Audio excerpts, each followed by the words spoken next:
So, I'm watching Raideen the Brave, known in Japan as Yusha Raideen, a classic anime from the mid-1970s. It's on YouTube with English subtitles, so why not? I love the mecha, and it really takes me back.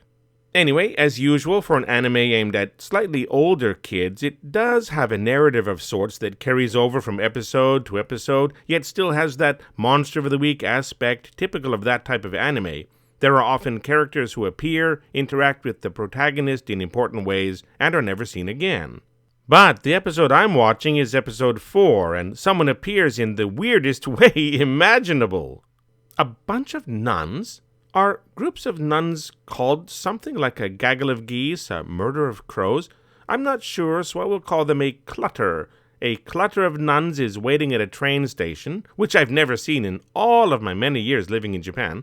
One nun, the youngest, notices Akira's friends. He's the main hero and the pilot of Raideen because he is a descendant of the people of Mu, an ancient culture that disappeared thousands of years ago. Anyway, this young nun pays close attention to a lunchbox or something, and her eyes flash from blue to red and back to blue.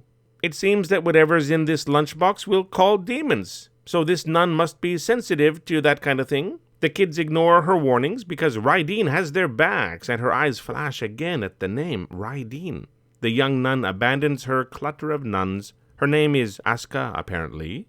In the midst of battle, Raideen hears this nun calling its name. She ditches her nun's habit and is luckily wearing normal clothes underneath. Akira and Raideen find her standing on a cliff, and she orders Raideen to take her to Tokyo to save Akira's friends. Name confirmed, Asuka Rei. Demon sensing ability also confirmed. As a side note, Asuka Rei seems to be the inspiration for the characters Asuka and Rei from Neon Genesis Evangelion. Just letting you know. Raideen books it to Tokyo. Asuka promises to protect the children while Raideen deals with the demons. A comment that Mari, she's the girl who likes Akira, bristles at. She wants to know how Asuka knows Akira. Jealous, I guess, but Asuka says she doesn't know him at all. They just met. It is Raideen she was calling. Raideen fights and fights, but some kind of electric nipple demon thing has him on the ropes, and Asuka, Mari, and the children are being overwhelmed by zombified people. Akira has Raideen transform into Godbird, its ultimate form. Demon gets dusted, zombification ends, and all is well. Asuka orders Raideen to take her away. Mari tags along, still unconvinced that Asuka is not after Akira, and Asuka still claims that she never knew anything about Raideen until today and has no idea about Akira fading into the giant mecha. That should be the end of Asuka, right? I mean, there are always one-off characters who pop up in one episode, play a vital role, and are never seen again. This is the trope, isn't it? That's what I thought until I watched the next episode and Asuka was there again. She was part of the Raideen support team, flying with another recurring character in a jet to assist Raideen in battle. Asuka has become a permanent fixture in the show, and Mari's jealousy becomes a running gag from now on. This is all fine, I guess. It just seems abrupt.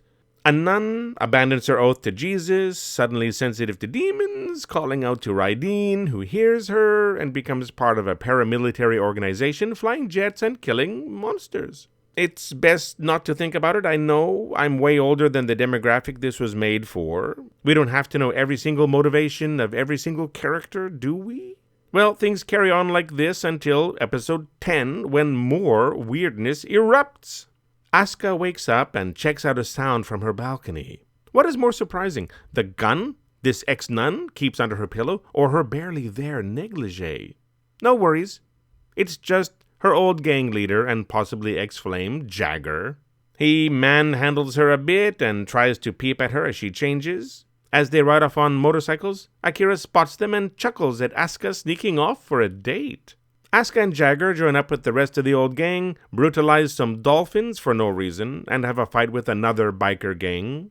Akira steps in when Asuka is outnumbered, angering Jagger. Akira wants Asuka to go back to the base. Jagger gets even angrier when Asuka chooses her new life over him, convinced that she is in love with Akira. A nun suddenly develops demon radar and can call Raideen from wherever she is, even though she doesn't know who Raideen is, and she used to be in a biker gang before all of that? Sheesh. Whatever serves the plot, I suppose. Anyway, Jagger volunteers to become a monster. Judging from the monster's head, I guess Jagger means jaguar, which is how the big cat is pronounced in Japanese, Jagger.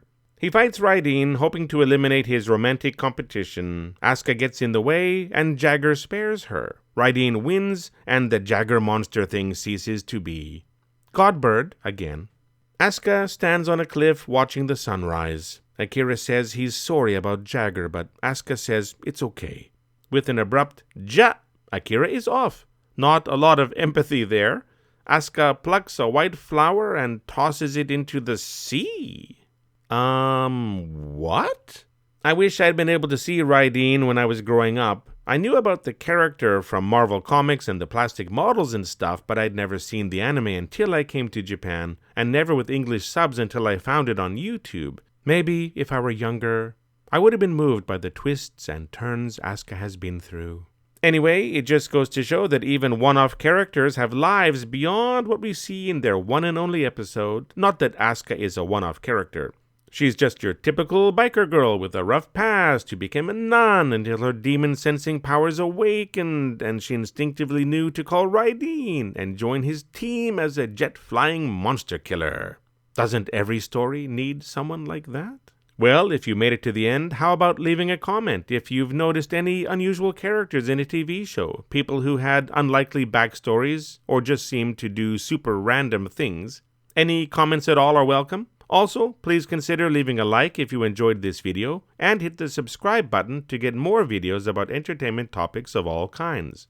Everything helps. You can check out the entire Raideen series on YouTube, complete with English subtitles. The opening song is a sing-along banger, so prepare yourself for that earworm. Remember to fade in. Thanks for watching. See you next time.